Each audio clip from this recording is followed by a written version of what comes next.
Hello बच्चों, कैसे हैं आप सब लोग। आशा करती हूँ आप लोग बहुत अच्छे होंगे।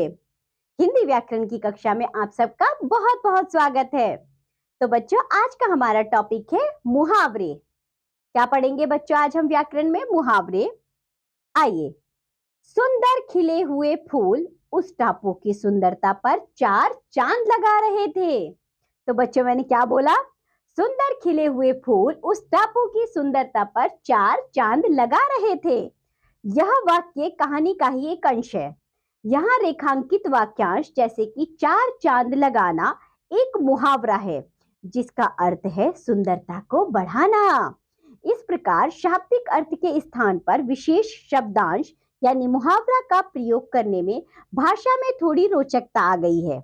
ठीक है। इसी प्रकार वाक्य के वे अंश जिनका विशेष अर्थ होता है वे मुहावरे के नाम से जाने जाते हैं। जैसे बच्चों, मुहावरों के माध्यम से भाषा सुंदर व रोचक हो जाती है। जो बच्चों मुहावरे होते हैं वे वाक्यांश होते हैं। ठीक है। इनका प्रयोग हम वाक्यों में करते हैं। जो मुहावरे होते हैं वे अपना शाब्दिक अर्थ नहीं देते, बल्कि वह अपना विशिष्ट अर्थ देते हैं। जैसे कि हमने उदाहरण से भी समझा, चार चांद लगाना। तो बच्चों, चार चांद क्या चार चांद को लाकर वहां लगा दिया गया है? नहीं, यानी कि सुंदरता को बढ़ाना। इसी तरह बच्चों देखिए, कहा जाता है ना, ईद का चांद हो जाना। तो बच्चों, क्या कोई चांद बन जाता है? नहीं, बल्कि इसका अर्थ यह होता है कि कभी कभी दिखाई देना। यानी जब कोई हमें बहुत दिन तक दिखाई नहीं देता तब हम बोलते हैं क्या तुम ईद का चांद बन गए हो। आगे देखिए, उदाहरण के तौर पर यदि हमें किसी के काफी दिन बाद दिखाई दिए जाने पर व्यंग्य यानी कटाक्ष करना है, तो यदि हम उससे कहें आप बहुत दिनों से दिखाई नहीं दिए हैं, इस बात का संबंधित व्यक्ति पर विपरीत प्रभाव पड़ सकता है। लेकिन यही बात आप तो बिल्कुल ईद का चांद यानी मुहावरा हो गया है कहेंगे तो सुनने वाले पर इसका सार्थक प्रभाव पड़ेगा। समझे बच्चों? आगे देखते हैं। कक्षा में बच्चों से विभिन्न मुहावरे व उनके अर्थों के बारे में बताते हुए मौखिक रूप से। बच्चों देखो, यहाँ पर हम कुछ मुहावरे पढ़ते हैं। जैसे 9 2 11 हो जाना। तो बच्चों, 9 और 2 11 हो जाते हैं, ये तो हम सबको पता है। लेकिन इसका अर्थ ये नहीं होता, इसका अर्थ होता है भाग जाना।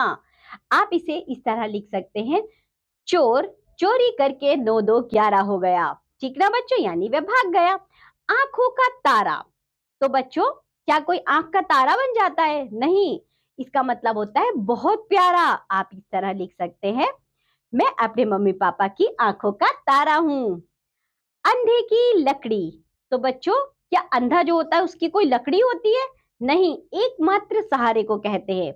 यानी कि जो बच्चों अंधे की लकड़ी का मुहावरे का अर्थ होता है वो होता है एकमात्र सहारा। आप इसे लिख सकते हैं, श्रवण कुमार अपने माँ बाप के अंधे की लकड़ी है। आगे देखिए, अंगूठा दिखाना। अंगूठा दिखाना बच्चों, मैंने दिखाया, आपने दिखाया, क्या अर्थ हुआ इसका? क्या अंगूठा दिखाना बस अंगूठा दिखाना? नहीं, इसका अर्थ होता है इनकार कर देना। आप लिख सकते हैं या बोल सकते हैं, इसे इस तरह समझिए, मैंने तुमसे किसी काम को कहा था और तुमने अंगूठा दिखा दिया। आगे देखिए, फूले ना समाना।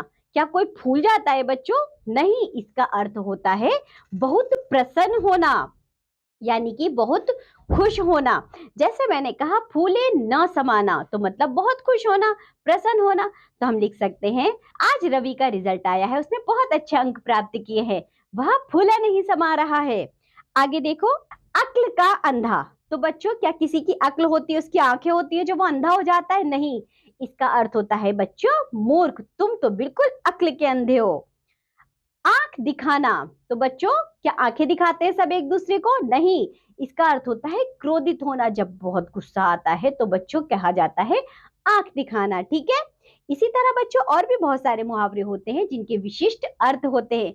इस पाठ में इतना ही। आज हमने जो भी पढ़ा है आप लोग उसे अच्छे से याद करिए, और बच्चों इन मुहावरों को भी याद करिए, इनके विशिष्ट अर्थ को भी याद करिए, और इसके साथ साथ बच्चों इन्हें आप वाक्य में भी प्रयोग करिए। आज के पाठ में इतना ही। आज हमने जो पढ़ा है आप लोग उसका अच्छे से अभ्यास करिए। अब हम मिलेंगे आपसे अगली कक्षा में। तब तक के लिए बाय बच्चों।